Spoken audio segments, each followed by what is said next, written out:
toi avant 2024. 2024 va trouver que Dieu a déjà fait son œuvre dans ta vie au nom de Jésus. Dieu 2024 viendra trouver que l'Éternel a déjà fait ses œuvres dans ta vie. Parce que Dieu ne commence pas une œuvre sans le parachever. Avant qu'il commence quelque chose, il est déjà achevé. Dieu ne travaille pas comme nous les hommes.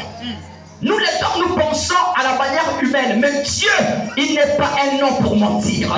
Dès qu'il commence une action, c'est qu'il a déjà achevé l'action avant de commencer. S'il n'a pas encore achevé, il ne peut même pas commencer. Quand Dieu commence de créer la terre et le ciel, toi et moi, on avait déjà été mis à part. Quelqu'un comprend de quoi je parle?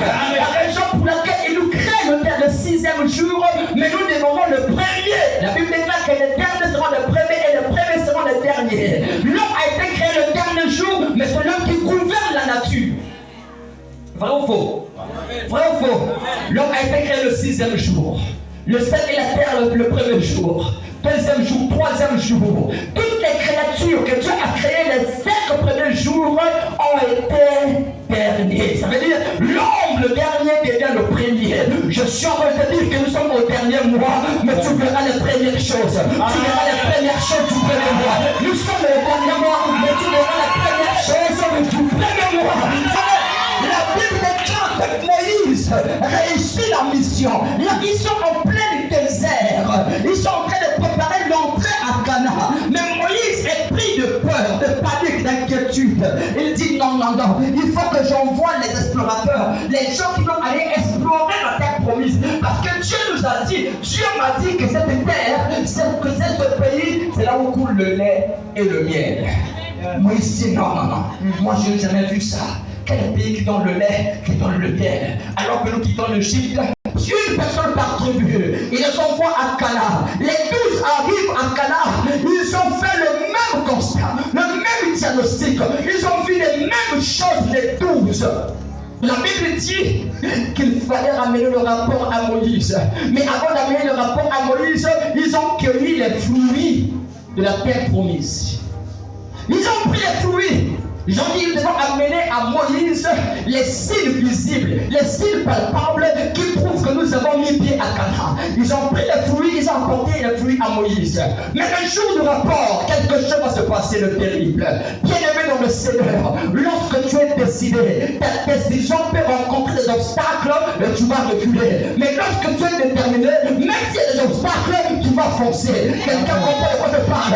Je dis, lorsque tu es décidé, le diable peut te faire peur. Lorsque tu es décidé, les voisins peuvent te faire peur. Lorsque tu es décidé, les démons peuvent t'influencer. Mais lorsque tu es déterminé, il n'y a plus d'influence qui peut te faire peur.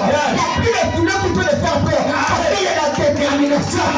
Quelqu'un comprend de quoi je parle? Une femme qui est décidée, un homme qui est décidé, rien ne peut le reculer. Yes. Rien ne peut le reculer. Moïse, étranger en Égypte. Moïse, un homme qui vient de trahir la lignée de Pharaon. Parce que c'était une trahison que Moïse avait faite. Parce que c'est lui qui devait être ou encore le remplaçant de Pharaon. Mais il va quitter l'Égypte. Quelle trahison? Il va risquer sa vie. Pourquoi? Parce qu'il a reçu en lui une détermination. Décidé, tu vois un obstacle. Non, certainement c'est pas ça, non, certainement. Tu vas chercher à reculer. Mais celui qui est déterminé, il ne voit absolument plus de barricades ni de murs. Il ne voit plus jamais d'échec. Parce que la détermination est une vertu divine. La détermination est une vertu du Saint-Esprit. Le Saint-Esprit ne recule jamais devant personne. Le Saint-Esprit ne recule jamais devant personne. Quel comprend de quoi je parle? Celui qui est déterminé ne recule jamais. Celui qui est déterminé ne recule pas. Madame, pourquoi tu recules? Alors, entre demain, tu as déjà les fruits de Canaan. Tu as déjà les fruits de Canaan. Ils ont amené les fruits à Moïse. Moïse, regarde les fruits. Regarde les fruits de Canaan. On a mis pied à Canaan. Mais nous avons fait le constat. Moïse dit, quel constat encore? Vous m'avez montré les fruits. Je suis content de voir les fruits. Oh, ils sont délicieux.